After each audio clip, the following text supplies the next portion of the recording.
Come with us as we explore some fantastic places of Northern Cebu Province. So nagikan mi sa balay mga 5:46 and nanihapit mi diri sa New Public Market Liloan, Cebu para mabalit aning malunggay pandesal ni Kuya. Igipa-discount na dyan mi diri ni Kuya, no? Thank you so much, Kuya!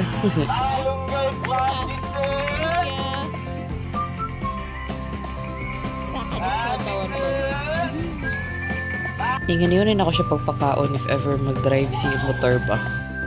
Pila lang kaikit, nakaagi namin sa Compostela, Cebu. Inihapit mi din sa 7-Eleven guys para mapalit og mga makaon and soft drinks. Siyempre, dili man ako ang financier ning laga. Nangipangayon ako sa iyang pitaka. Iko na sa kudirig mentos, may nang natin usap-usapon sa daan ba para di ta magtuka. Kamu din ba? After ato, nagpadayo namin sa biyahe niya ni agi namin diri sa Danao, Cebu.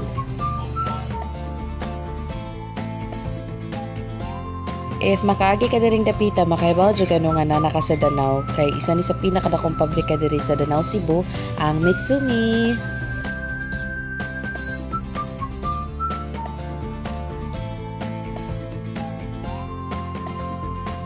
Yan, nagpadayo namin sa biyahe yan guys while nag-sound trip.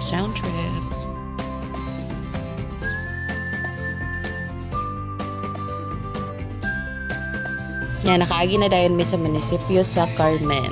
Amazing, Carmen! Yan, after Carmen, welcome to Catmon.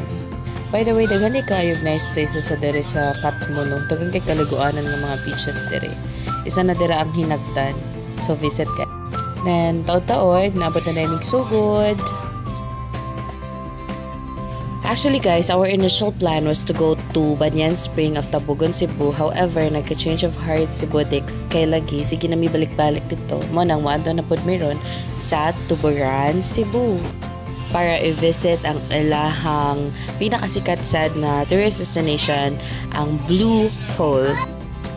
And while we're on our way guys, naday disgrasya diri no sa may sugod dapit morning guys. I don't know what happened kaya wala namin ni naog para magmarites. Marites ka? Hindi ba? Nahagad pag inig pang marites si Budix. Moto nagpadayon lang yun mi sa bahay guys. No? Unya, nindot yun ang road dari pa Tuburan o Tabuelan guys. Yeah, next stop over sa Mikadayot-Tiri para mag-CR. Then after that, biyahe namin pa balik, paingon o Tuburan. Yung mga pila lang ka minutes guys, naabot namin dire sa barangay San Juan of Tuburan. And sa unahan na ni guys, maabot na ta sa atong destination which is ang Blue Hole. And legit guys, blue gid siya. May pagka-green lang na sa camera and I don't know why. Welcome to Blue Hole of Tuburan, Cebu. This is a must visit place guys, no? Wala sila entrance fee and then table and environmental fee lang ang imong bayaran.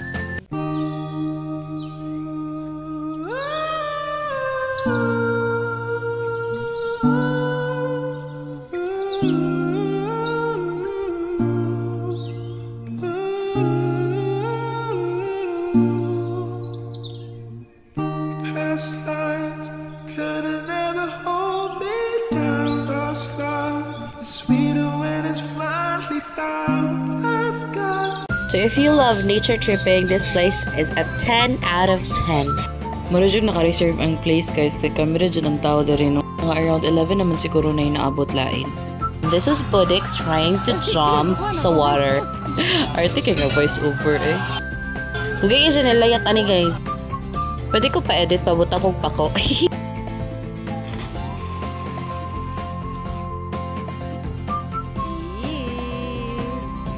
Igtagak sa mga dahon guys no, kay marajikag na sa South Korea. Charles! Mga around 11 kaya nag-decide mi ni Bodix nga mag-place hopping. Say place hopping. Kaya lagi na anami sa Tuburan, amo lang sa gisulit ang among laag. Unya ni adto may laing tourist destination diri sa Tuburan. Nga naara sa Pikas Barangay, ang Molo Bolo Spring. Yes! So kay lagi weekdays man ni are wala kaayo daghang tao. Man ang feel sa kay mo nag-emote no sa biday.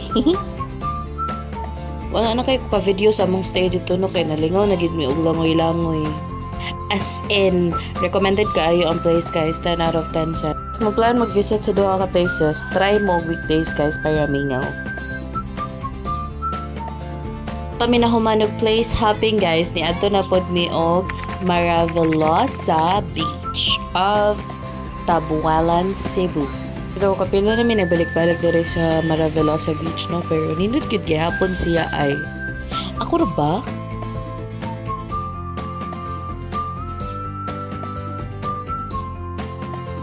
Around 3 p.m. guys, nag-snack ba diri sila hang may gym dapit. Ako ay lang po suo. This is only 25 pesos guys. Sulit na kayo siya as in.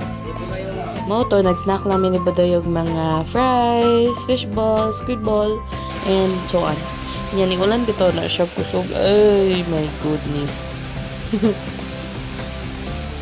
Moto, pagtuang sa ulan guys, ni uli rasad mi. And that's a wrap. 3 places in just 1 day. That's it for now, and thank you for watching. Don't forget to like, subscribe, and follow for more exciting videos. Bye-bye!